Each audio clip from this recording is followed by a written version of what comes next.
Hey crew, it's Pitt and I'm back with some more Esoterica. Today we are diving back into the works of Mrs. Helena Blavatsky. This is the Secret Doctrine. We are reading aloud and discussing as we go along the various points that are brought to light by the text. It is not the format for everyone, but some people find value in it, so you are more than welcome to tag along as we continue our exploration. Before we begin, however, if you are unfamiliar with me, any of my unconventional beliefs, or if at any point in time I lose you in terminology, there will be several playlists linked in the corner above, in the box down below, along with the original source material and the link for my book so that you can get a better understanding of who I am and why I say the things that I do. With that being said, we are going to dive in and continue our exploration of the Secret Doctrine with Western speculations founded on the Greek and Puranic Traditions.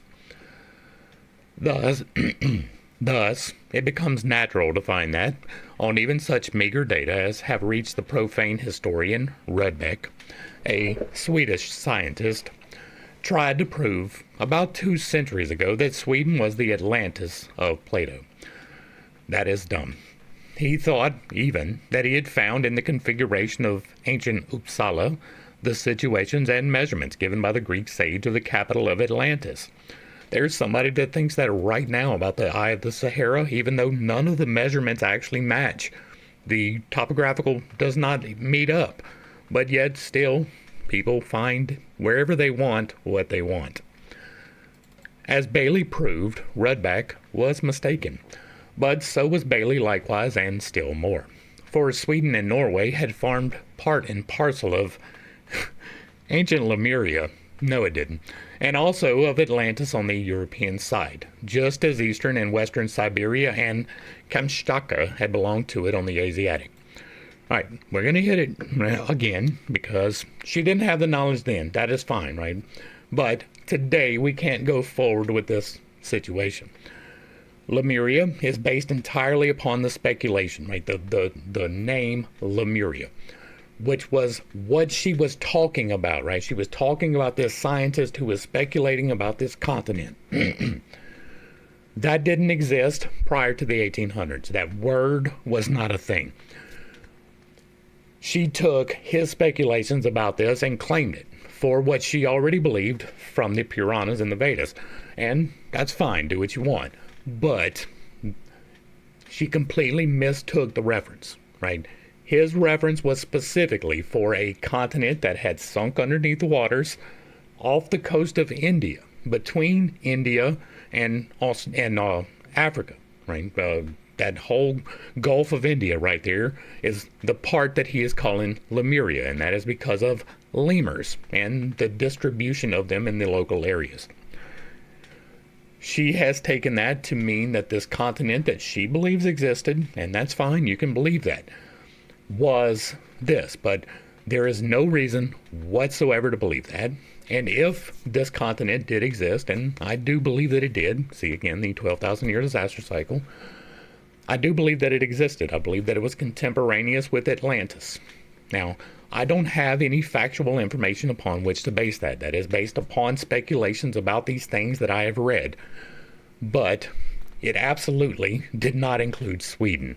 Now, she says that it was more of a Pangea, right? That the Arctic and Europe and Africa and Asia were all conglomerated, and it was a horseshoe shape, or this way, whichever way she's got it, right? Like, I think it goes like this, right? From Europe and Greenland down and over and up, but it doesn't make any sense whatsoever in the way that it is described in this book. It is important to know that she is talking about something that she does not have knowledge of, right? Now, I do that all the time. I keep it a speculation, right? I speculate that Lemuria was existent, but it was not named Lemuria, right? I do believe that it was indeed there, that it sank, and there are reasons why I believe that. I believe that it sank at the exact same time as Atlantis for the exact same reason that Atlantis sank, and all of that is explained in the 12,000 year disaster cycle. Right? There are scientific reasons why I believe that this happened, but it is still speculative. Right? The only record that we have of anything close to an accurate record is Plato, and He describes in great detail the continent of Atlantis. He talks about the ten kingdoms. He gives physical descriptions of the capital city of the one kingdom of those 10. And so we do have one record of any of this. Now, her beliefs are based off of the Rig, Veda, and the Puranas. And I haven't dealt with that source material, but to call this Lemuria is building upon a fallacy, right? If we do that now, if we say now that this speculation was that it was the entire of Pangaea, that is different than saying it was the continent of Lemuria. There are reasons why I stand on that. We have talked about it extensively as we've gone through, so I'm not going to hit it too hard today, but it is important to point that out, right? Lemuria as a word did not exist 30 years before this book was written at all. It was a brand new concept. It was speculative. Now, almost certainly, this continent of Lemuria extended from south of India into the Indian Ocean and then out into the chain of the Philippines, maybe even all the way to Australia and New Zealand. Who knows? But the islands along the Rim of Fire there were probably an edge of it or a mountain range of it or something along those lines. There are significant reasons to believe that this continent did exist, that it completely submerged, right, except for some extremities along the lines, much the same as the Canary Islands are still sticking out above the water, and the Azores are sticking out above the water on the other side with the other continent, which is completely separate, right?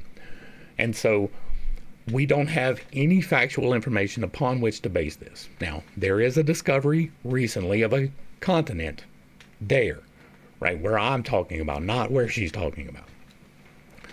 So, if you were talking about a Pangaea situation, then fine, we can speculate about this. But if you were talking about the continent of Lemuria, no, it does not work.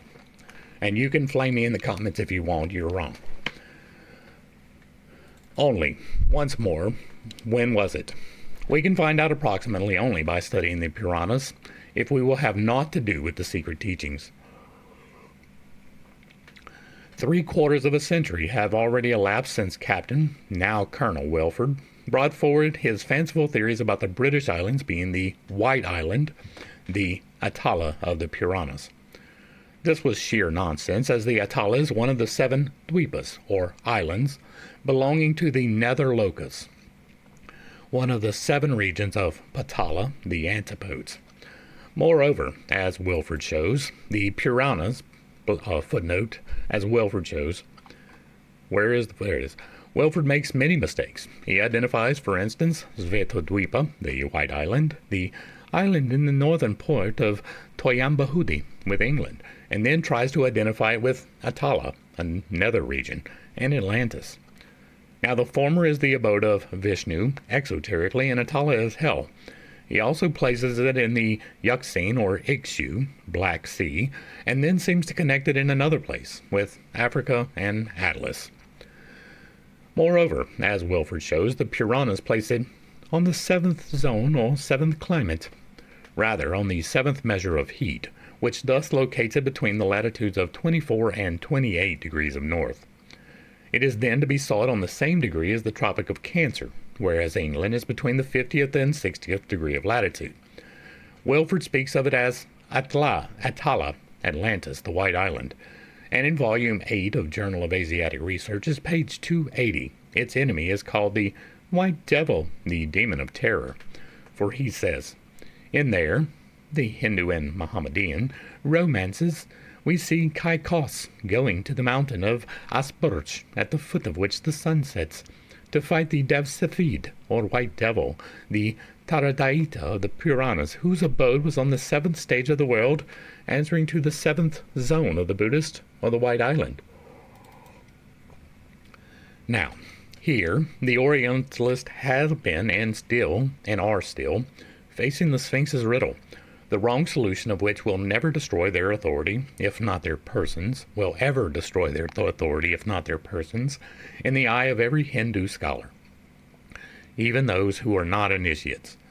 For there is not a statement in the Puranas, on the conflicting details of which Wilford based his speculations, which has not several meanings and does not apply to both the physical and metaphysical worlds. If the old Hindus divided the face of the globe geographically into 7 zones, climates, dweepas, and into 7 hells and 7 heavens, allegorically, that measure of 7 did not apply in both cases to the same localities. It is the North Pole, or the country of Maru, which is the 7th division, and it answers to the 7th principle, or 4th metaphysically, of the occult calculation. For it represents the region of Atma, the pure soul and spirituality.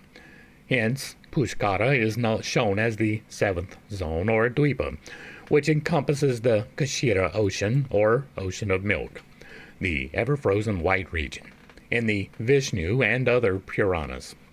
And Pushkara, with its 2 Varshas, lies directly at the foot of Maru, for it is said that the 2 countries north and south of Maru are shaped like a bow, and that one half of the surface of the earth is on south of Maru and the other half on the north of Maru, beyond which is half of Pushkara. Geographically, then, Pushkara is America, northern and southern, and allegorically it is the prolongation of Jambudvipa. Footnote. Every name in the Puranas has to be examined under at least 2 aspects, geographically and metaphysically. In its allegorical application, e.g., Nila, the Blue Mountain, which is one of the boundaries of the north of Maru, is again to be sought geographically in the mountain range of Orissa, and again in a mountain quite different from the others, in western Africa. Jambudvipa is Vishnu's dominion, the world, limited in the Puranas to our globe, the region which contains Maru only. And again, it is divided to contain Bharatavarsha, India, its best division, and the fairest, says Parasara, likewise with Pushkara and all others. It is the prolongation of Jambudvipa, in the middle of which stands Maru, for it is the country inhabited by beings who live 10,000 years, who are free from sickness or failing, where there is neither virtue nor vice, caste or laws, for these men are of the same nature as the gods. So if there is no virtue or vice, there is no thought. Just understand that. Wilford is inclined to see Maru in Mount Atlas and locates there also the Loka Lokas. Now, Maru, as we are told, which is the Swarloka, the abode of Brahma, of Vishnu, and the Olympus of Indian exoteric religions, is described geographically as passing through the middle of the earth globe and protruding on either side. On its upper station are the gods. On the nether, or south pole, is the abode of demons, hells. How can then Maru be Mount Atlas? Besides which, Taradayita, a demon, cannot be placed on the 7th zone if the latter is identified with the White Island, which is Svetadvipa, for reasons given in the footnote. Wilford accuses the modern Brahmins of having jumbled them, islands and countries, all together. But he jumbled them still more. He believes that as the Brahmanda and Vayu Puranas divide the old continent into 7 dweepas, said to be surrounded by a vast ocean, beyond which lie the region and mountains of Atala. Hence, most probably the Greeks divided the nation of Atlantis, which, as it could not be found after having once been discovered, they conceived to have been destroyed by some shock of nature. What? That doesn't even make sense. Divided the nation of Atlantis, first off, it was not a nation, it was a continent with 10 nations. It could not be found after having once been discovered. But what? It's already found then. Finding certain difficulties in believing that the Egyptian priests, Plato, and even Homer had all built their notions of Atlantis on Atala, the nether region located in the southern pole, we prefer holding to the statements given in the secret books. We believe in the 7 continents, 4 of which have already lived their day. The 5th still exists, and 2 are to appear in the future. We believe that each of these is not strictly a continent in the modern sense of the word, but that each name, from Jambu down to Pushkara, footnote, Jambu, Plaksha, Salami, Kusa, Krancha, Saka, and Pushkara. Down to Pushkara refers to the geographical names given, 1, to the dry lands covering the face of the whole earth during the period of the root race in general. That would have been the vapor canopy at best, right? Then that can be a Pangea type of situation, but as is it recorded in the source text, there was no rain or free-flowing water. So it couldn't have been surrounded by water if there was no free-flowing water. The face of the whole earth during the root race in general, and 2, to what remained of these after a geological pralaya, as Jambu, for instance, and 3, to those localities which will enter, after the future cataclysms, into the formation of the new universal continents, peninsulas, or dweepas. Footnote 2. Such as Saka and Pushkara, for instance, which do not yet exist, but into which will enter such lands as some portions of America, of Africa, and Central Asia, with the Gobi region. Let us bear in mind that the Upadishdvipas means root islands, or the dry land in general. Each continent being, in one sense, a greater or smaller region of dry land surrounded with water. Thus, that whatever jumble the nomenclature of these may represent to the profane, there is none in fact to him who has the key. Thus, we believe that we know that, though 2 of the Puranic islands, the 6th and 7th continents, are yet to come, nevertheless there were and there are lands which will enter into the composition of the future dry lands, of new earths whose geographical faces will be entirely changed, as were those of the past. See the 12,000-year disaster cycle. Therefore, we find in the Puranas that Sakadvipa is or will be a continent, and that Sankadvipa, as shown in the Vayu Purana, is only a minor island, one of the 9 divisions, to which Vayu adds 6 more, of Bharatavarsha, because Sankadvipa was peopled by Malikankas, unclean foreigners, who worshipped Hindu divinities. Therefore, they were connected with India. Footnote. They were called demons, asuras, giants, and monsters because of their wickedness, and thus their country was likened to Atala, a hell because of that. This accounts for Sankhasura, a king of a portion of Sankadvipa, who was killed by Krishna, that king who resided in the palace, which was an ocean shell, and whose subjects lived in shells also, says Wilford. On the banks of the Nile, footnote 2, not on the river Nile, surely, but near the Nila mountains of the Atlas Range. What? What? Are you kidding me? Are you kidding me? On the banks of the Nile there were frequent contests between the Devatas, divine beings, demigods, and the Daityas, giants. The giants could withstand the gods, absolutely.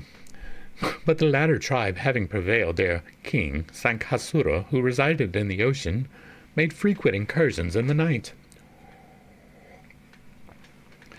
It was not on the banks of the Nile, but on the coast of western Africa, south of where now lies Morocco, that these battles took place. There was a time when the whole of the Sahara Desert was a sea, then a continent as fertile as the delta, and then, only after another temporary submersion, it became a desert similar to that of the wilderness, the desert of Shambu, or Gobi. This is shown in Puranic tradition, for on the same pages as above cited it is said, "The people were between 2 fires, for while Sankasura was ravaging on one side of the continent, Krancha, or Krakaka, king of Kranch, used to desolate the other. Both armies thus changed the most fertile regions into a savage desert." That doesn't prove anything, right? This is shown in Puranic tradition. This does not name, right? The people were between 2 fires. Doesn't really say anything, right? That could be conflict. That could be discord. That could be literal fires.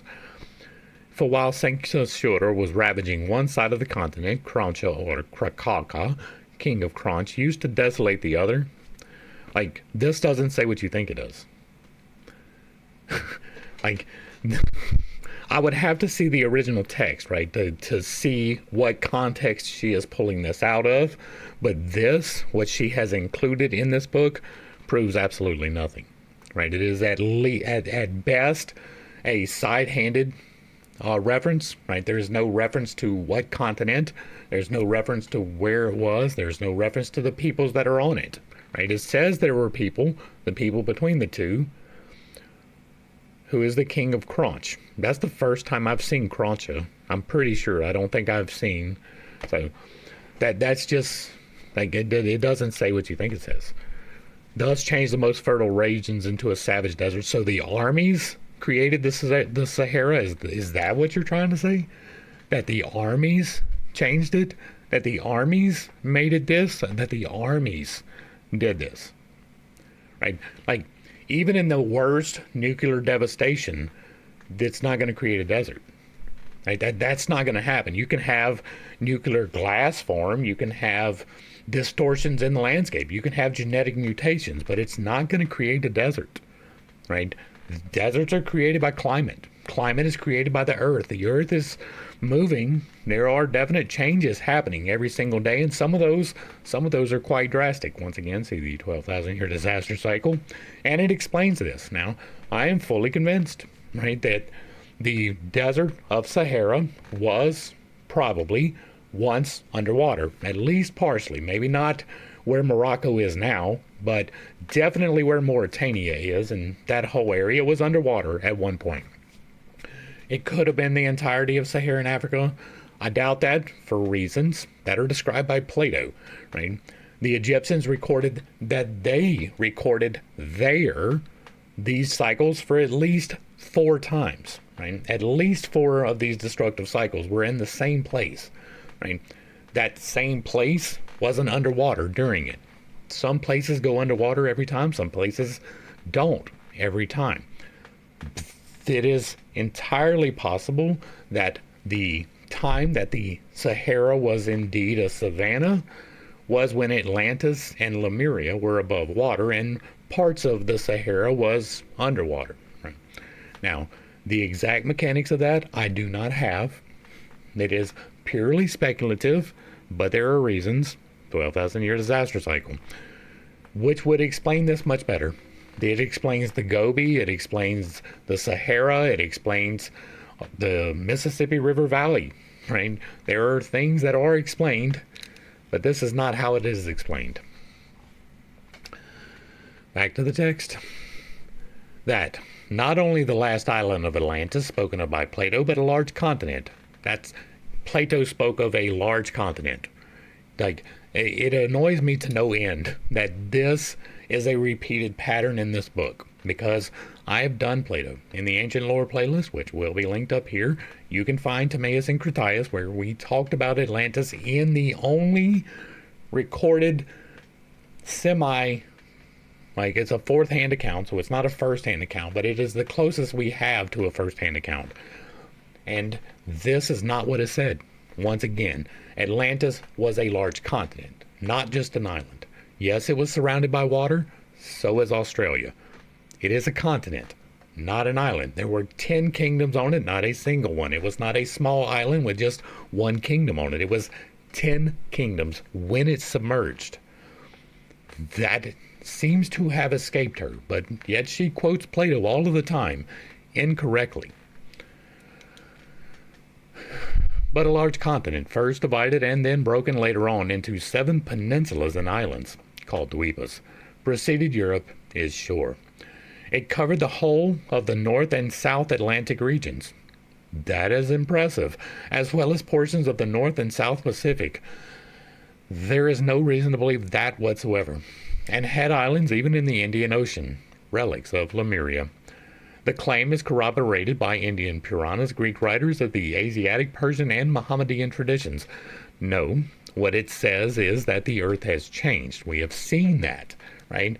You have taken that to mean that you believe this thing to be true. Now, once again, the 12,000-year disaster cycle is speculative, but it does explain the things that she is trying to explain. and getting wrong. Right? Just because it says that there was a continent here does not mean that that continent was attached to the other ones.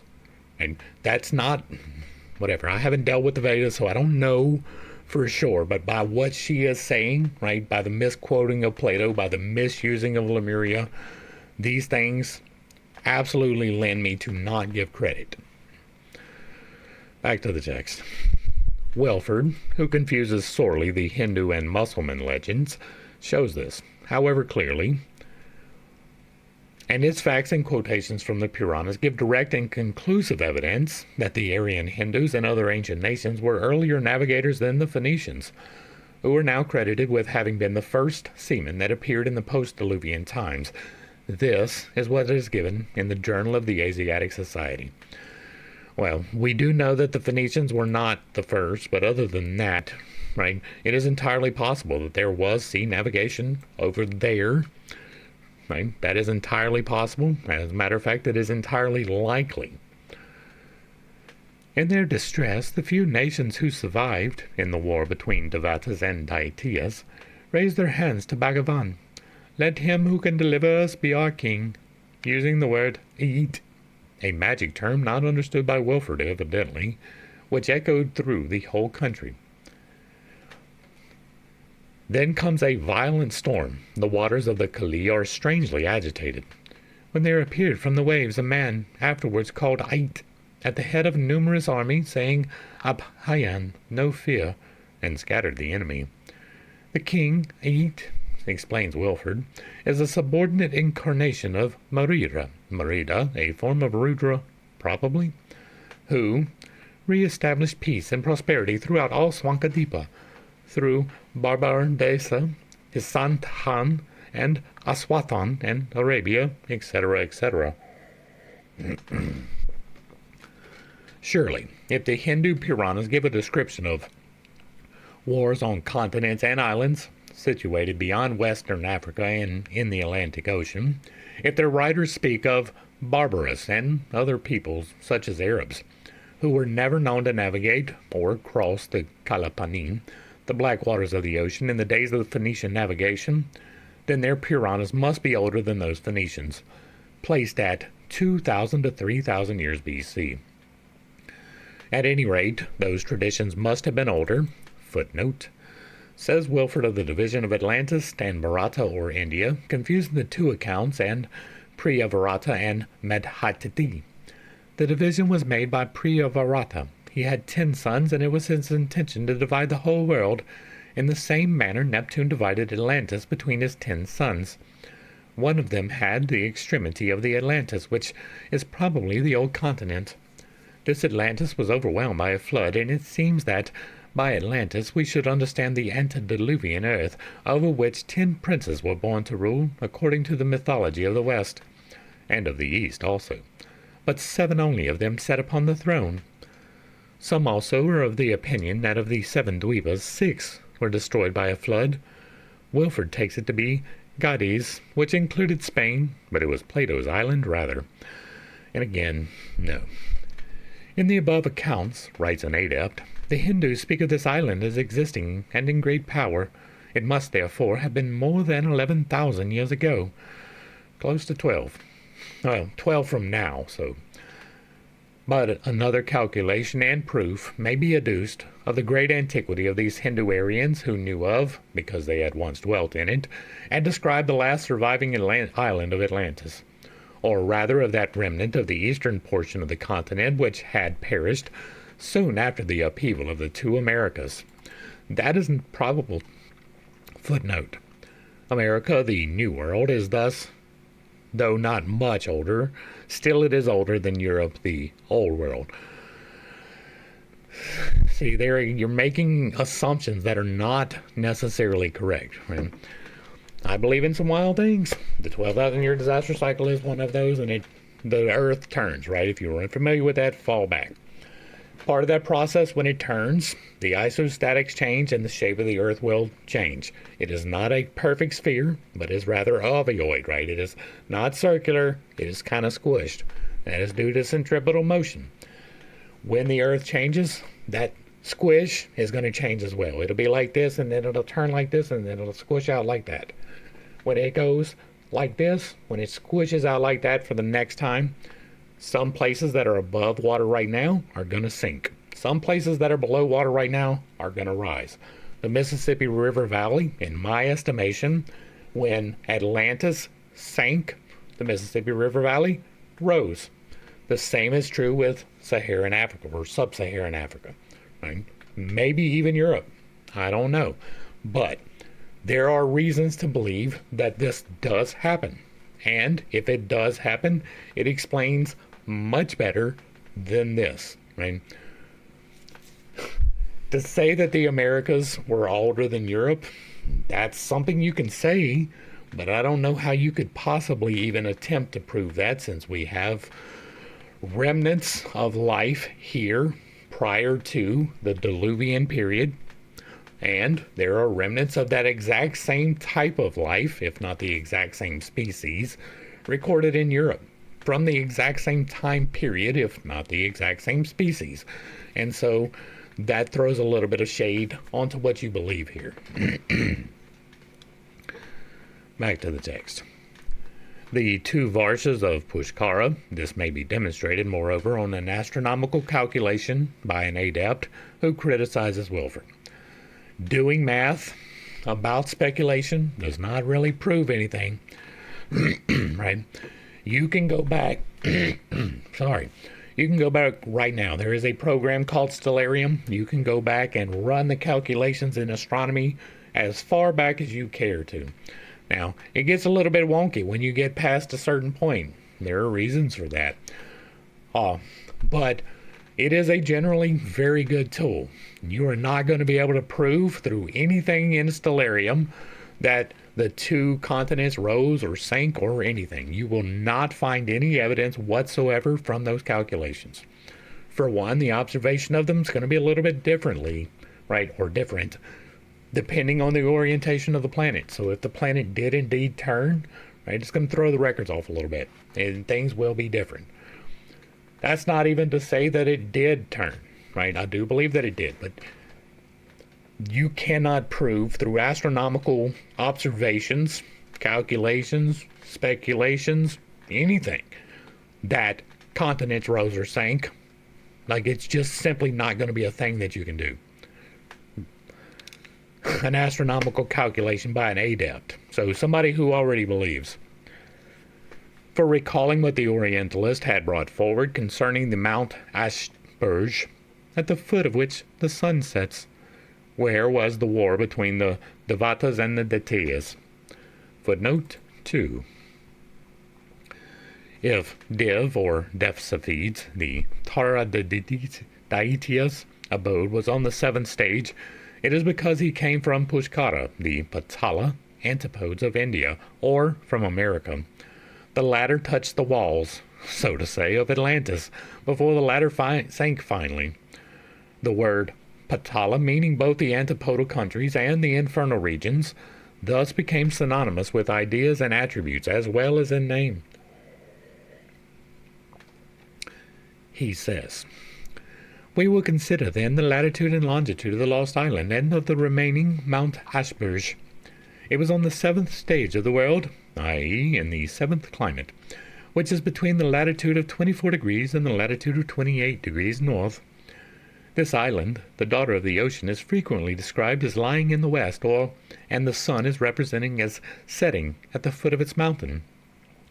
Ashburj, Ashlis, Tenerife, or Nyla, no matter the name, and fighting the white devil of the White Island. Now, considering this statement from its astronomical aspect, and knowing that Krishna is the incarnated sun, Vishnu, a solar god, and that he is said to have killed Dev-Safid, the white giant, a possible personification of the ancient inhabitants at the foot of the Atlas, perchance Krishna may be only a representation of the vertical beams of the sun. Those inhabitants, the Atlantides, are, as we have seen, accused by Diodorus of daily cursing the sun and ever fighting its influence. This is an astronomical interpretation, of course. But it would now be proved that Sankasura, the Sanchadvipa, and all of their history is also geographically and ethnologically Plato's Atlantis in Hindu dress. I doubt you prove it, but we will see what you got. It was just remarked that since in the Puranic account the island is still existing, then those accounts must be older than the 11,000 years elapsed since Sanchadvipa, or the Poseidon of Atlantis, disappeared. It is not barely possible that Hindus should have known the island still earlier. Let us turn again to astronomical demonstrations, which make this quite plain if one assumes.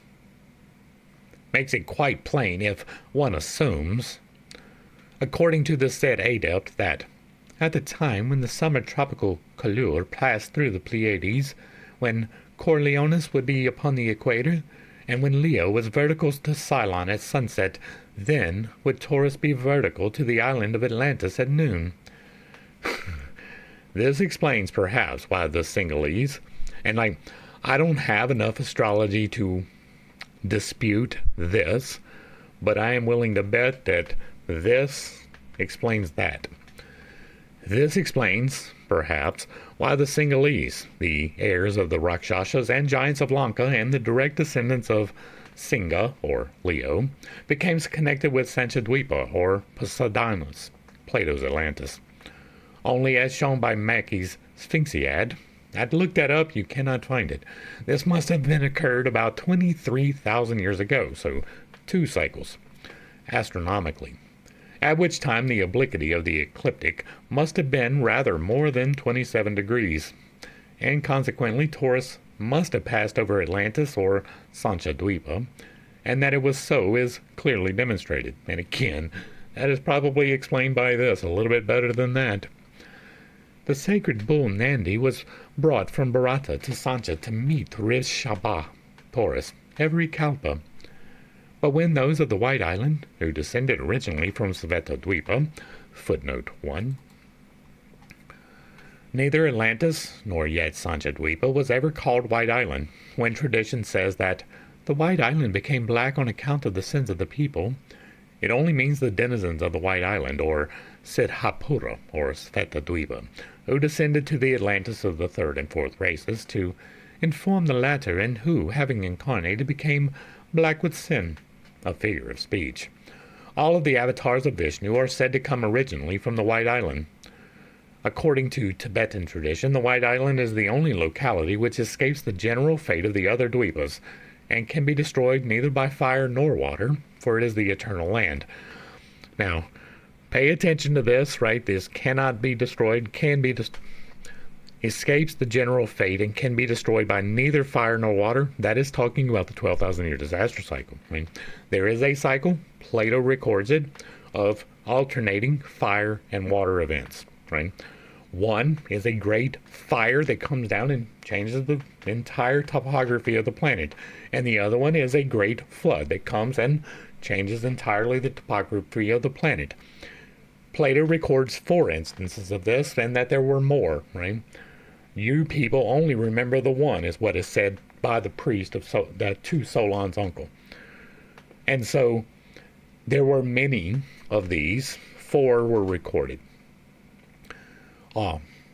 This place, in my estimation, is going to be by the Nile, right? The pyramids were probably built during this period. We do not know when. We do not know how exactly they were built. If anybody tells you they do, they are lying.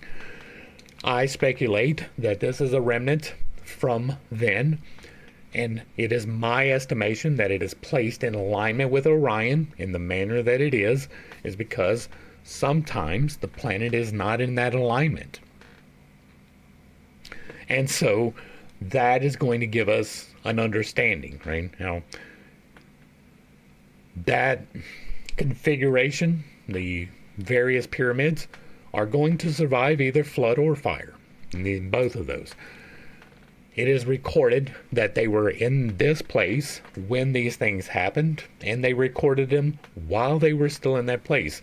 So, in my estimation, and this is purely speculative, this is the spot from which survivors go. I mean, there is significant reason to believe that the people who settled Greece came from Egypt. The people who settled the Middle East probably came from there as well. They may have come from India first. That is possible. They could be not have come to Egypt and went on at all. The reason that I say that is because of the record of Plato, where it is definitely stated by the priest that the people who went to Greece left Egypt. I mean, that is where I'm pulling it from. There is a biblical tradition that maybe one of the 12 tribes went from that area to Greece, right? Not Israel, but Egypt, to that area. That is speculative. There is no reason to believe that. But regardless, right, this leans into my theory more than it leans into hers.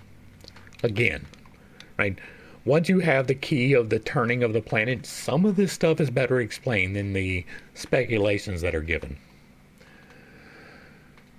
But when those on the White Island, who had mixed with the Datyas, giants, of the land of iniquity had become black with sin, the Nandi remained forever in the White Island, or Svetodvipa. Those of the fourth world lost Om. There you go. Lost what? Huh. I wonder what that could be. I've got a video where we talk about magnetics, and you should definitely check that out. Asperge, whether the peak of Tenerife or not was a volcano, when the sinking of the Western Natala, or Hell, began, and those who were saved told the tale to their children. Plato's Atlantis perished between water below and fire above, the great mountain vomiting flames all the while. The fire-vomiting monster survived alone out of the ruins of the unfortunate island. Again, I do not have any reason to believe that. This is not what is recorded here. There may be another record that I am not familiar with where they talk about Atlantis being consumed by fire and water, but that is not what Plato said. Do the Greeks, accused of borrowing a Hindu fiction, Atala, and inventing from it another, Atlantis, stand also accused of getting their geographical notions and the number 7 from them? Today in Part 2, the several sections on the septonate and nature. And once again, I will point out that it is an octonate. 8 is a better number than 7 for a variety of reasons, which are outlined in a whole nother video called The Fundamental Harmonics of Life. That is in the Esoterica playlist. The famous Atlantis exists no longer, but we can hardly doubt that it once did, says Proclus, for Marcellus, who wrote a history of Ethiopian affairs, says that such and so great an island once existed, and this is evidenced by those who composed histories relative to the external sea. For they relate that in this time there were 7 islands in the Atlantic Ocean sacred to Proserpine, and besides these, 3 of immense magnitude sacred to Pluto, Jupiter, and Neptune. And besides this, the inhabitants of the last island, Poseidonus, preserve the memory of the prodigious magnitude of the Atlantic islands related by their ancestors, and of its governing for many periods in all the islands of the Atlantic Sea. From this isle one may pass to other large islands beyond, which are not far from the firm land, near which is the true sea. These 7 dwepas, inaccurately rendered islands, constitute, according to Marcellus, the body of the famous Atlantis, writes Wilford himself. This evidently shows that Atlantis is the old continent. The Atlantis was destroyed after a violent storm. This is well known to the Puranics, some of which assert that in consequence of this dreadful convulsion of nature, 6 of the dwepas disappeared, and again, wobble to and fro like a drunkard. Enough proofs have now been given to satisfy the greatest skeptic. That is not true. That is not true. You have not convinced me at all. Nevertheless, direct proofs based on, and I know my confirmation bias might be getting in the way, but I am fairly good at setting that aside. Right? The objections that I'm making, to me, are at least valid. Nevertheless, direct proofs based on exact science are also added. Volumes might be written, however, to no purpose for those who will neither see nor hear, except through the eyes and ears of their respective authorities. Say it again. Hence, the teaching of the Roman Catholic scholastics, namely, that Hermon the Mount in the land of Mispeth, meaning anathema, destruction, is the same as Mount Armon. As a proof of this, Josephus is often quoted as affirming that still in his own day, enormous bones of giants were daily discovered in it. But it was the land of Balaam, the prophet, whom the Lord loved well, and so mixed up our facts and personages in the said scholiast brains, that when the Zohar explains the birds, which inspired Balaam to mean serpents, to wit, the wise men and adepts at that school, he had learned the mysteries of prophecy, the opportunity is again taken of showing Mount Hermon, inhabited by the winged dragons of evil, whose chief is Samael, the Jewish Satan.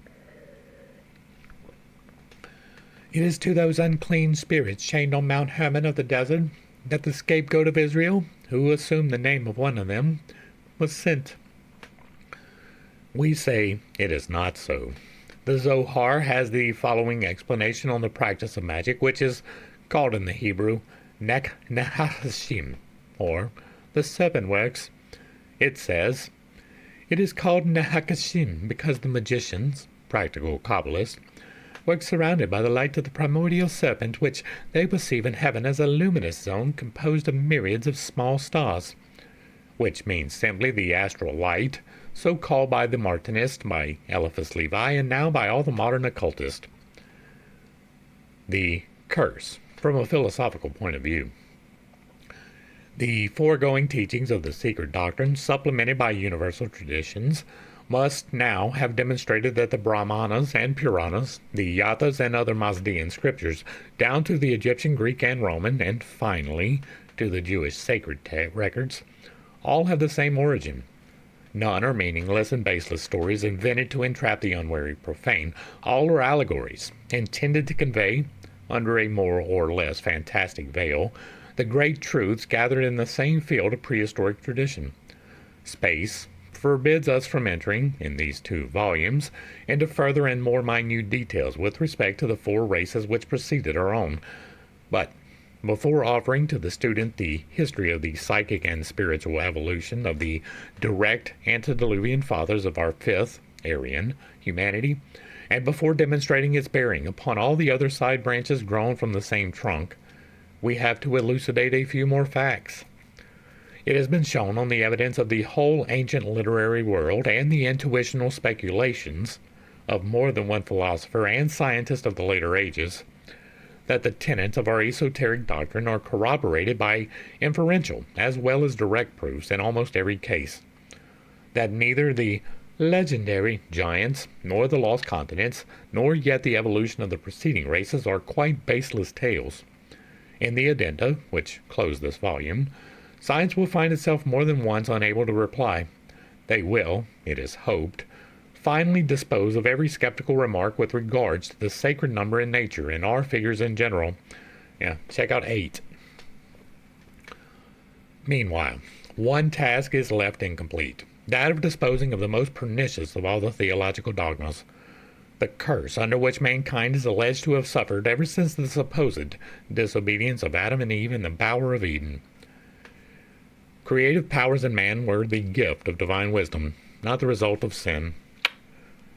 This is clearly instanced in the paradoxical behavior of Jehovah, who first curses Adam and Eve, or humanity, for the supposed committed crime, and then blesses his chosen people by saying, "Be fruitful, and multiply, and replenish the earth." The curse was not brought on mankind by the 4th race, for the comparatively sinless 3rd race, the still more gigantic antediluvians, had perished in the same way. Hence, the deluge was no punishment, but simply a result of a periodical and geological law every 12,000 years. Nor was the curse of karma called down upon them for seeking natural union, as all the mindless animal world does in its proper seasons, but for abusing the creative power, for desecrating the divine gift, and wasting the life essence for no purpose except bestial personal gratification. When understood, the third chapter of Genesis will be found referred to the Adam and Eve of the closing third of the commencing fourth races. In the beginning, conception was as easy for a woman as it was for all animal creation.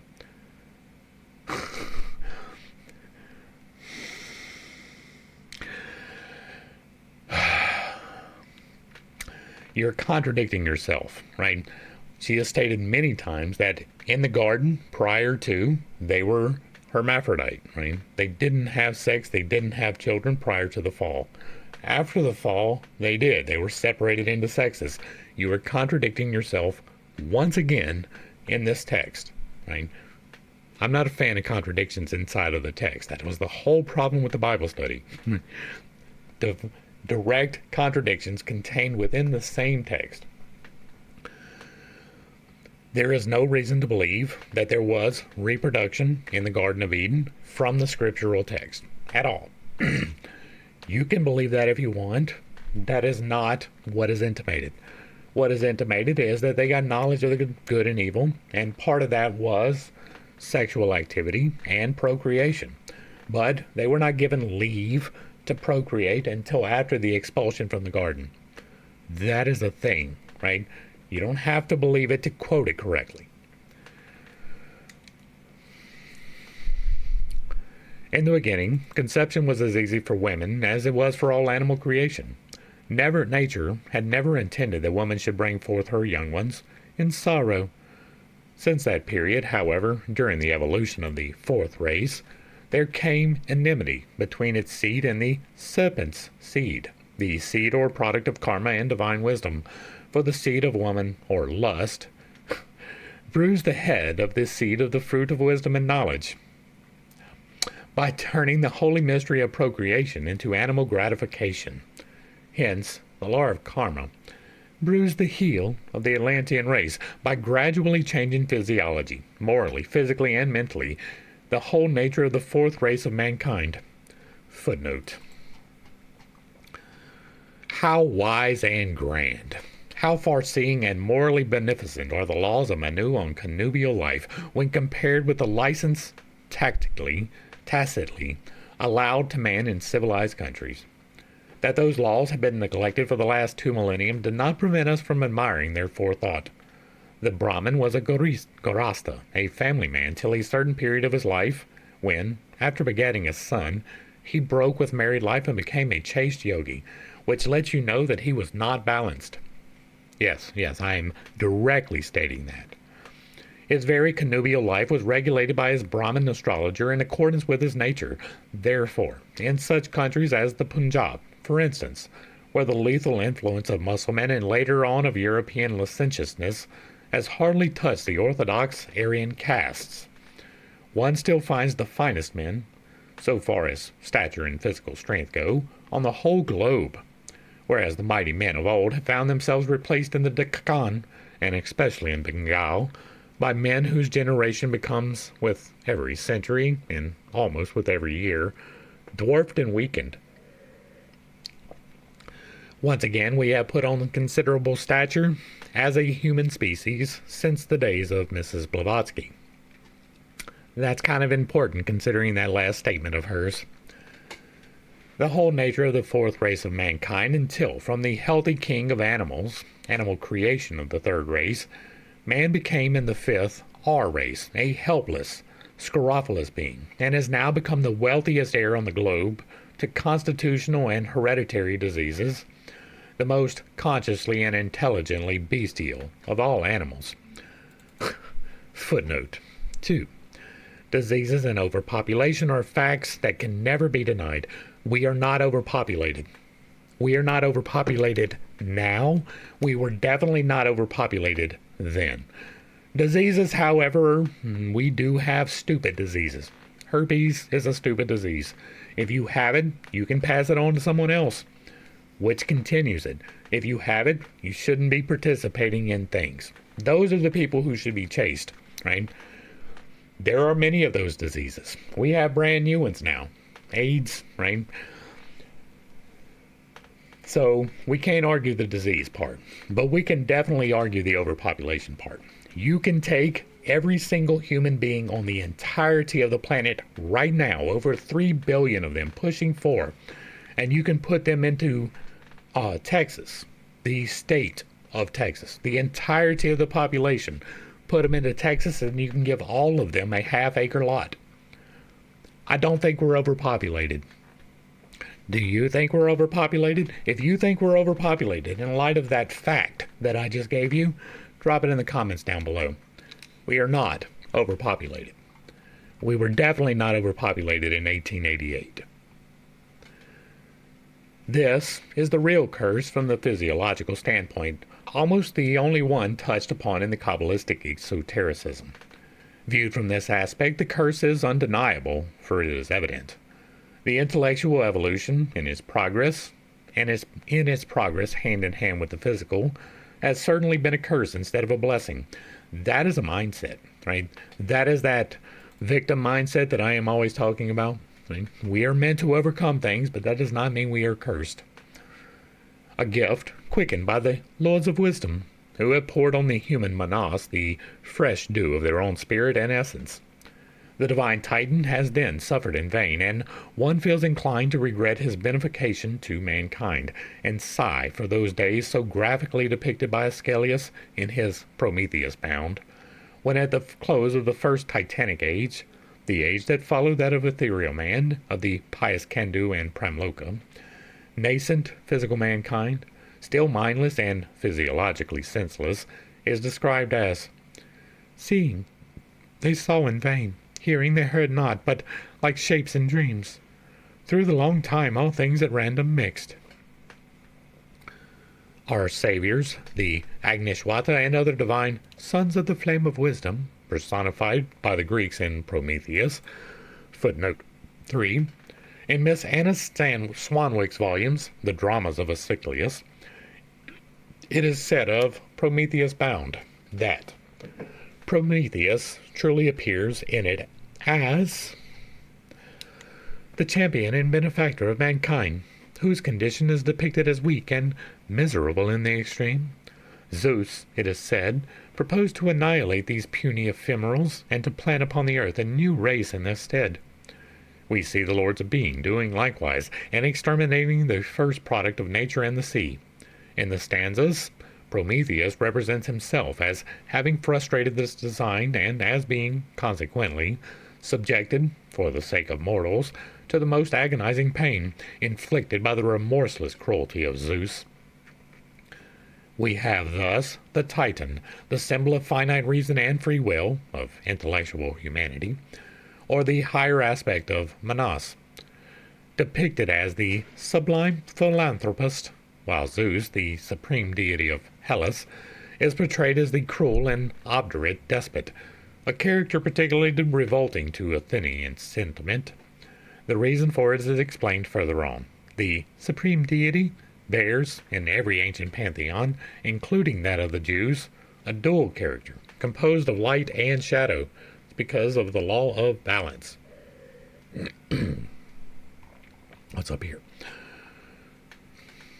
Sons of the flame of wisdom may well, in the injustice of the human heart, be left unrecognized and unthanked. They may, in our ignorance of the truth, be indirectly cursed for Pandora's gift. But to find themselves proclaimed and declared by the mouth of the clergy, the evil ones, is too heavy a karma for him who dared alone, when Zeus ardently desired to quench the entire human race, to save that mortal race from perdition, or, as the suffering Titan is made to say, from sinking blasted down into Hades' gloom.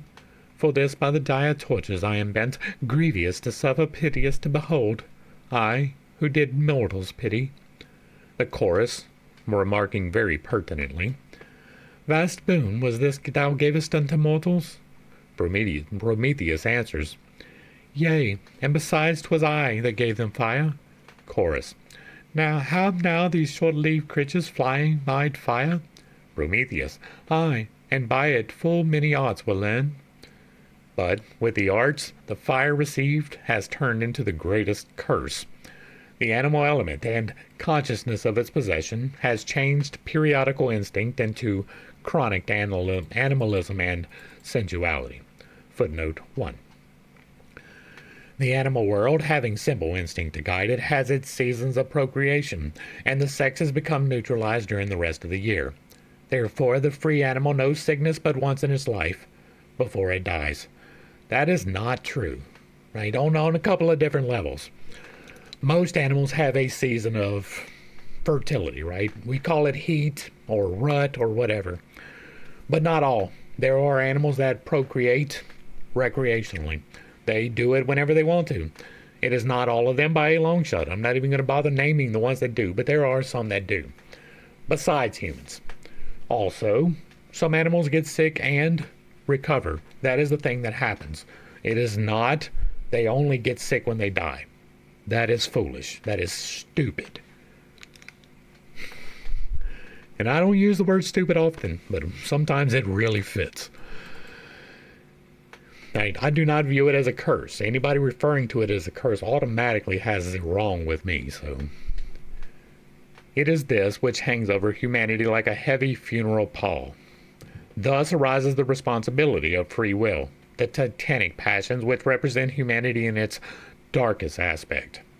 The restless insatiability of the lower passions and desires when, with self-asserting insolence, they bid defiance to the restraints of law.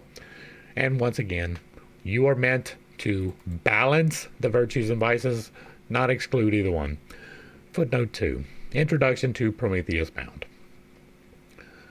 Prometheus, having endowed man, according to Plato's Protagoras, with that wisdom which ministers to physical well-being, but the lower aspects of Manas in the animal, Kama, having remained unchanged, instead of an untainted mind, heaven's first gift, Asclepius, there was created the eternal vulture of the ever unsatisfied desire, of regret and despair, coupled with the dreamlike feebleness that fetters the blind race of mortals, unto the day when Prometheus is released by his heaven-appointed deliverer, Heracles.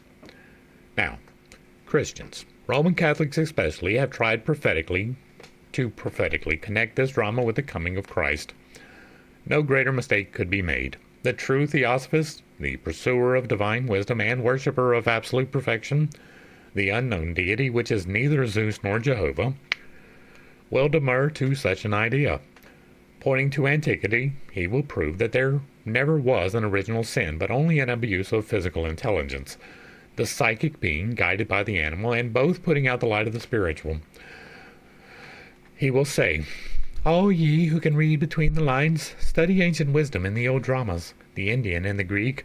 Read carefully the one just mentioned, one enacted on the theaters of Athens 2,400 years ago, namely Prometheus Bound. The myth belongs neither to Hesiod nor Asclepius, but, as Bunsen says, it is older than the Hellenes themselves, for it belongs in truth to the dawn of human consciousness. The crucified Titan is the personified symbol of the collective Logos, the host, and of the Lords of Wisdom, or the heavenly man, who incarnated in humanity. Moreover, as his name, Prometheus, meaning he who sees before him, or futurity shows. Footnote. From Prometheus. Forethought. Professor Kuhn, we are told in the above-named volumes of the Dramas of Asclepius, considers the name of the Titan to be derived from the Sanskrit word pramantha, the instrument used for kindling fire. The root mant, or manth, implies rotary motion, and the word mathami, used to denote the process of fire kindling, acquired the secondary sense of snatching away. Hence we find another word of the same stock, pramatha, signifying theft. This is very ingenious, but perhaps not altogether correct. Besides, there is a very prosaic element in it. No doubt in physical nature the higher forms may develop from the lower ones, but it is hardly so in the world of thought. And as we are told that the word manthami passed into the Greek language and became the word mantheno, to learn, that is to say, to appropriate knowledge, whence Promethea, foreknowledge, forethought, we may find in searching a more poetical origin for the fire-bringer than that displayed in its Sanskrit origin. The svastika, the sacred sign and instrument for for kindling sacred fire, may explain it better. Prometheus, the firebringer, is the Pramanta personified, goes on the author. He finds his prototype in the Aryan Mater Sivan, a divine personage closely associated with the fire god of the Veda, Agni. Mati in Sanskrit is understanding and a synonym of Mahat and Manas, and must be of some account in the origin of the name. Pramati is the son of Fahat and has his story also. In the arts he devised and taught to humanity, psychological insight was not the least. For, as he complains to the daughters of Oceanos, of prophecies of the various modes I fixed, and among dreams did I first discriminate the truthful vision, and mortals guided to a mysterious art. All arts to mortals from Prometheus came. Leaving for a few pages the main subject, let us pause and see what may be the hidden meaning of this, the most ancient, as it is the most suggestive, of traditional allegories. And it relates directly to the early races. This will be no real digression. The subject of Aeschylus's drama, The Trilogy is Lost, is known to all cultured readers. So, you don't have the source material, but everybody knows. The demigod robs the gods, the Elohim, of their secret, the mystery of the creative fire. For this sacrilegious attempt he is struck down by Kronos. Footnote 1. Kronos is time, and thus the allegory becomes very suggestive. I mean, that's going to make Kronos and Logos be the same. And delivered into Zeus, the father and creator of a mankind which he would wish to have blind intellectually and animal-like, a personal deity which will not see man, like one of us. Hence, Prometheus, the fire and life giver, is chained on Mount Caucasus and condemned to suffer torture. But the triform fates, karma, whose decrees, as the Titan says, even Zeus, even he, the foreordained, cannot escape, ordain that those sufferings will last only to that day when a son of Zeus, ay, a son bearing stronger than his sire, one of thine, Io's, own descendants it must be, is born. This son will deliver Prometheus, the suffering humanity, from his own fatal gift. His name is He Who Has to Come. On the authority, then, of these few lines, which, like any other allegorical sentence, may be twisted into almost any meaning, namely, on the words pronounced by Prometheus and addressed to Io, the daughter of Inachos, persecuted by Zeus. Let's hit this real quick, because this right here is why you do not base your religious beliefs upon the allegory. The daughter of Inachos, persecuted by Zeus, a whole prophecy is constructed by some Catholic writers, says the crucified Titan. And the portent past belief, the speaking oaks, by which full clearly and no riddling phase was hailed as the illustrious spouse of Zeus, stroking thee, with touch alone of unalarming hand, when thou, dark Ephalos, shalt bear, whose name records his sacred gendering. That says nothing. This was construed by several fanatics, de Massot and de Merville, amongst others, into a clear prophecy. Io is the mother of God, we are told, and dark Apophos, Christ. But the latter has not dethroned his father, except metaphorically, if one has to regard Jehovah as that father, nor has the Christian Savior hurled his father down to Hades. Prometheus says in verse 930 that Zeus will be humbled yet, as for himself. Such marriage he prepares, which from his throne of power to nothingness shall hurl him down, so shall be all fulfilled. His father Kronos' curse, then let him sit confiding in his lofty thunder peals, and wielding with both hands the fiery bolt.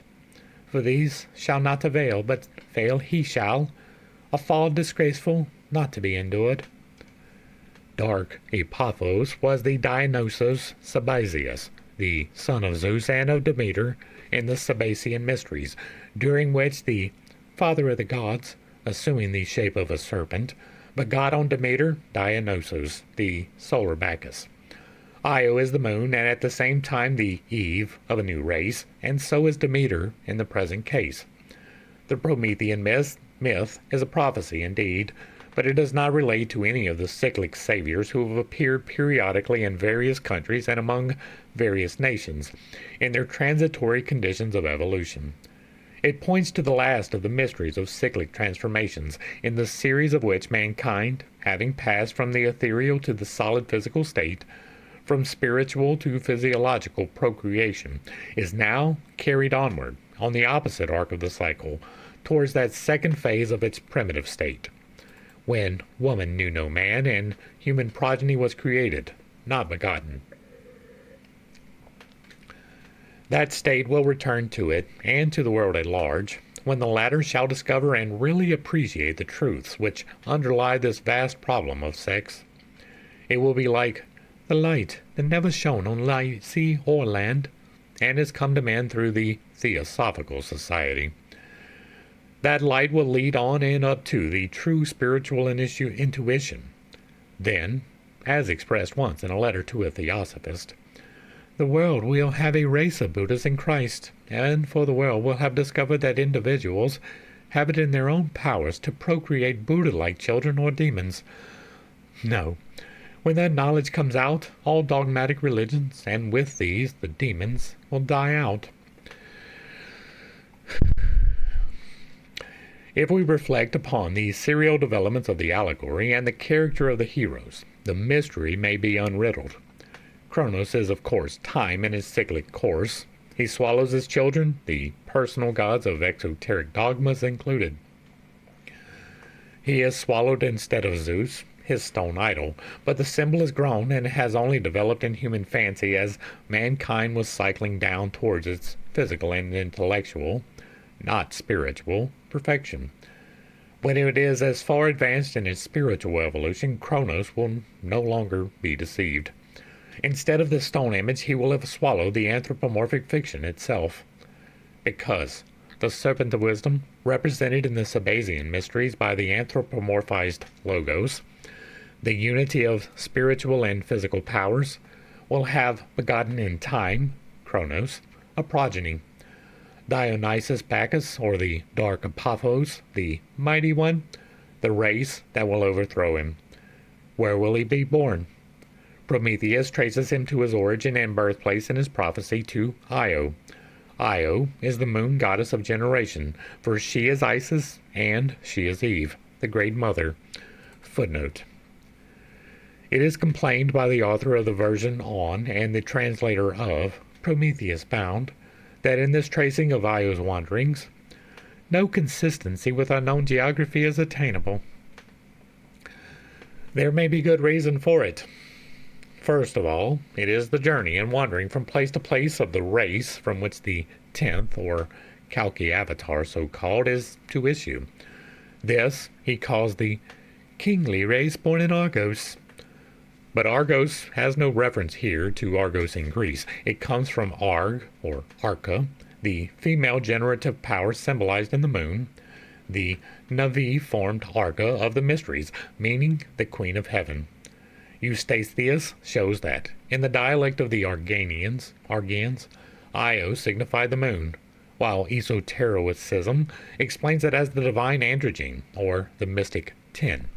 In Hebrew, 10 is the perfect number, or Jehovah. Archaia, in Sanskrit, is the libation cup, the Navi form, or boat-shaped vessel, in which flowers and fruit are offered to deities. Argyanath is the title of Mahakohan, meaning the Lord of the Libations, and Argavarsha, the land of libations. It is the mystery name of that region which extends from Kailas Mountains nearly to the Skamo Desert, from within which the Kalki avatar is expected. The Aryana Varseda of the Zoroastrians, as a locality, is identical with it. It is now said to have been situated between the Sea of Aral, Balistan, and Little Tibet, but in olden times its area was far larger, as it was the birthplace of physical humanity, of which Io is the mother and symbol. He traces the path of the racial wanderings as plainly as words can express it. She has to quit Europe and go to Asia's continent, reaching there the highest of the mountains of the Caucasus, the Titan telling her, "When thou hast crossed the flood, limit betwixt two continents fronting the burning east," that she must travel eastward after passing the Cimmerian Bosphorus, and cross what is evidently the Volga and now Astrakhan on the Caspian Sea. After this she will encounter fierce northern blasts and cross thither to the land of the Arimspian host east of Herodotus' Scythia, to Pluto's gold-abounding flood, which is rightly conjectured by Professor Newman to have meant the Ural, the Aramaspi of Herodotus being the recognized inhabitants of this golden region. And here comes, between verses 825 and 835, a puzzle to all European interpreters. Says the Titan, "To these, Aramaspi and Gripes, approach not, a far broad borderland. Thou wilt next reach where dwells a swarthy race, near the sun's founts, where is the Aethiop river. Along its banks proceed till thou attain a mighty rapids, where, from the Bybline heights, pure draughts of sacred water Neleos sends. There Io was ordained to found a colony for herself and sons." Now we must see how this passage is interpreted. As Io is told that she has to travel eastward till she comes to the river Ethiops, which she is to follow till it falls into the Nile, hence the perplexity. According to the geographical theories of the earliest Greeks, we are informed by the author of the version on Prometheus Bound, this condition was fulfilled by the river Indus. Arrian mentions that Alexander the Great, when preparing to sail down the Indus, having seen crocodiles in the river Indus and in no other river except the Nile, seemed to himself to have discovered the source of the Nile, as though the Nile, rising from some place in India and flowing through much desert land and thereby losing its name Indus, next flowed through inhabited land, now being called the Nile by the Ethiopians, of those parts and afterwards by the Egyptians. Virgil, in the 4th Georgic, echoes the absolute error. Both Alexander and Virgil may have erred considerably in their geographical notations, but the prophecy of Prometheus has not so sinned in the least, not, at any rate, in its esoteric spirit. When a certain race is symbolized and events pertaining to its history are rendered allegorically, no topographical accuracy ought to be expected in the itinerary traced for its personification. Yet it so happens that the river Ethiops is certainly the Indus, and it is also the Nile or Nila. It is the river born in the Caralis, heaven mountains, the mansions of the gods. 22,000 feet above the level of the sea, it was the Ethiops River, and was so called by the Greeks long before the days of Alexander, because its banks, from Adcock down to Sind, were peopled by tribes generally referred to as the Eastern Ethiopians. India and Egypt were two kindred nations, and the Eastern Ethiopians, the mighty builders, have come from India, as is pretty well proved, it is hoped, in Isis Unveiled. We have done the entirety of Isis Unveiled as part of the Esoterica playlist, and there is good reason to believe that indeed India was a source of civilization. Then, why could not Alexander, and even the learned Virgil, have used the word Nile or Nilos when speaking of the Indus, since it is one of its names? To this day that river is called, in the regions around Kalabug, Nil, blue, and Nilan, the Blue River. The water here is of such dark blue color that the name given to it from time immemorial led to a small town on its banks being called by the same name. It exists to this day. Evidently, Arrian, who wrote far later than the day of Alexander, and who was ignorant of the old name of the Indus, has unconsciously slandered the Greek conqueror. Nor are our modern historians much wiser in judging as they do, for they often make the most sweeping declarations on mere appearances, as much as their ancient colleagues ever did in the days of old, when no encyclopedias were yet ready for them. The race of Io, the cow-horned maid, is then simply the first pioneer race of the Ethiopians brought by her from the Indus to the Nile, which received its name in memory of the mother river of the colonists from India. Footnote: Alexander, who was better acquainted with Attic than with India, where he never went, could not have failed to hear the Indus near its sources called Nil and Nila. Even if a mistake, it is thus easily accounted for. For does not Prometheus say to Io, footnote 2, that Io is identical allegorically with Isis and the moon is shown by her being cow-horned. The allegory undeniably reached Greece from India, where Vak, the melodious cow, from whom mankind was produced, is shown in the Eritrea Brahman as pursued by her father Brahma, who was moved by an illicit passion and changed her into a deer. Hence, Io, refusing to yield to Jupiter's passion, becomes horned. The cow was, in every country, the symbol of the passive generative power of nature, Isis, Vak, Venus, the mother of the prolific god of love, Cupid, but at the same time that of the Logos, whose symbol became with the Egyptians and the Indians the bull, as testified to by Apis and the Hindu bulls in the most ancient temples. In esoteric philosophy, the cow is the symbol of creative nature, and the bull, her calf, the spirit which vivifies her, or the Holy Spirit, and Mr. Kennelly shows, hence the symbol of the horns. These were sacred also with the Jews, who placed near the altar horns of shittim wood, by seizing which a criminal ensured his safety. He to the land three-cornered thee shall guide. For does not Prometheus say to Io that the sacred Nilos, the god, not the river, he to land three-cornered thee shall guide, namely to the delta where her sons are foreordained to found that far-off colony?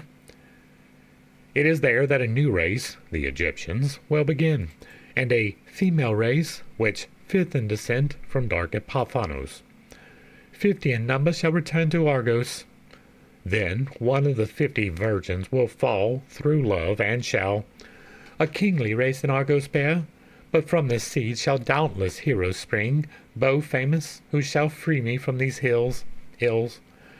When this hero shall rise, the Titan does not reveal, for, as he remarks, this, to set forth at large, needs lengthy speech. But Argos is Argive Arsha, the land of libation in the old hierophants, whence the deliverer of humanity will appear, a name which become ages later that of its neighbor India, the Aryavata of old. That the subject formed part of the Sabbacean mysteries is made known by several ancient writers, by Cicero and by Clemens Alexandrinus. The latter writers are the only ones to attribute the fact that Aeschylus was charged by the Athenians with sacrilege, and condemned to be stoned to death, to its true cause. They say that having been himself uninitiated, Aeschylus had profound the mysteries by exposing them in his trilogies on a public stage. Footnote: Herodotus and Pausanias suppose that the cause of the condemnation was that Asclepius, adopting the theogony of the Egyptians, made Diana the daughter of Ceres and not of Latona. But Aeschylus was initiated. But he would have incurred the same condemnation had he been initiated, which must have been the case, as otherwise he must, like Socrates, have had a demon to reveal to him the secret and sacred allegorical drama of initiation. That is not what Socrates' demon did. Again, fall back to Socrates, right? We read through Plato's, who recorded Socrates, talking about his demon, which did guide him, but not to reveal secrets. That is not how that happened at all.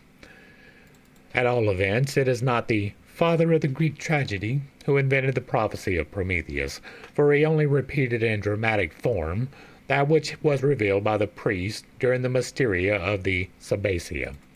Footnote 2. Sabbacia was a periodical festival with mysteries enacted in honor of some gods, a variant on the Mithraic mysteries. The whole evolution of the races was performed in them. The latter, however, is one of the oldest sacred festivals, whose origins is to this day unknown to history. Mythologists connected through Mithras, the sun, called Sabazius on some old monuments, with Jupiter and Bacchus. But it was never the property of the Greeks, but dates from days immemorial. The translators of the drama wonder how Aeschylus could have become guilty of such discrepancy between the character of Zeus as portrayed in the Prometheus Bound and that depicted in the remaining dramas. This is just because Aeschylus, like Shakespeare, was and ever will remain the intellectual sphinx of the ages. Between Zeus, the abstract deity of Grecian thought, and the Olympic Zeus, there was an abyss. The latter represented during the mysteries no longer a higher principle than the lower aspect of human physical intelligence. Manas wedded to Kama, Prometheus, its divine aspect merging into and aspiring to Buddhi, the divine soul. Zeus was the human soul and nothing more. Whenever shown yielding to his lower passions, the jealous god, revengeful and cruel in its egotism or I-amness. Hence, Zeus is represented as a serpent, the intellectual tempter of man, which, nevertheless, begets, in the course of cyclic evolution, the man-savior, the solar Bacchus or Dionysus, more than a man. Dionysus is one with Osiris, with Krishna, and with Buddha, the heavenly wise, and with the coming 10th avatar, the glorified spiritual Christos, who will deliver the suffering Christos, mankind or Prometheus, on its trial. This, say Brahmanical and Buddhistic legends, echoed by the Zoroastrian and now by the Christian teachings, the latter only occasionally, will happen at the end of the Kali Yuga. It is only after the appearance of Kalki Avatar, or Socios, that man will be born from woman without sin. Then will Brahma, the Hindu deity, Ahura Mazda, or Mazd, the Zoroastrian, Zeus, the Greco-Olympian, Don Juan, Jehovah, the jealous, repenting, cruel, tribal god of the Israelites, and all their likes in the universal pantheon of human fancy, vanish and disappear in thin air. That's what I'm doing. And along with these will vanish their shadows, the dark aspects of all those deities, ever represented as their twin brothers, the creatures in exoteric legend, their own reflection on earth in esoteric philosophy. The Ahrimans and Typhons, the Samaels and Satans, must all be dethroned on that day, when every dark, evil passion will be subdued. There is one eternal law in nature, one that always tends to adjust contraries and to produce final harmony. It is owing to this law of spiritual development, superseding the physical and purely intellectual, that mankind will become freed from its false gods and find itself finally self-redeemed. In its final revelation, the old myth of Prometheus, his proto and antitypes being found in every ancient theogony, stands in each of them at the very origin of physical evil, because at the threshold of human physical life, Chronos is time, whose first law is that the order of the successive and harmonious phases in the process of evolution during cyclic development should be strictly preserved. Under the severe penalty of abnormal growth, with all its ensuing results, it was not in the program of natural development that man, higher animal though he may be, should become at once, intellectually, spiritually, and cyclically, the demigod he is on earth. We are not gods. While his physical frame remains weaker and more helpless and ephemeral than that of almost any huge mammal. The contrast is too grotesque and violent, the tabernacle much too unworthy of its indwelling God. The gift of Prometheus thus became a curse, though foreknown and foreseen by the host personified in that personage, as his name well shows. Footnote. Vide Super, a footnote concerning the etymology of Prometheus or forethought. Prometheus confesses it in the drama when saying, "O holy ether, swiftly winged gales, behold what I, a god from gods endure. And yet what say I? Clearly I foreknew all that must happen, the destined it behooves, at best I may, to bear, for well I wot how incontestable the strength of fate. Where are we at? All right. It is in this that rests, at one and the same time, its sin and its redemption. For the host that incarnated in a portion of humanity, though led to it by karma or nemesis, preferred free will to passive slavery, intellectual self-conscious pain, and even torture, while myriad times shall flow to inane, imbecile, instinctual beatitude. Knowing such an incarnation was premature and not in the program of nature, the heavenly host, Prometheus, still sacrificed itself to benefit thereby at least one portion of mankind. Footnote. Mankind is obviously divided into God-informed men and lower human creatures. The intellectual difference between the Aryan and other civilized nations and such savages as the South Sea Islanders is inexplicable on other grounds, and again, outdated beliefs. No amount of culture, nor generations of training amid civilization could raise such human specimens as the Bushmen, the Vedas of Ceylon, and some African tribes to the same intellectual as the Aryans, the Semites, and the Turanians, so-called. That is patently untrue. The sacred spark is missing in them, and it is they who are only the inferior races on our globe, now happily, owing to the wise adjustment of nature, which ever works in that direction, fast dying out. Verily, mankind is of one blood, but not of the same essence. We are the hothouse, artificially quickened plants in nature, having in us a spark, which in them is latent. And again, I do not believe that at all in the slightest bit. Lack of opportunity does not equal lack of capacity, and because you don't have the knowledge that Europe did to build upon, does not mean that you're some savage with the incapacity to understand. You can take any one of those people listed, and they can learn. That is a truth. Back to the text. But while saving man from mental darkness, they inflicted upon him the tortures of the self-consciousness of responsibility, the result of his free will, besides every ill to which mortal man and flesh are heir to.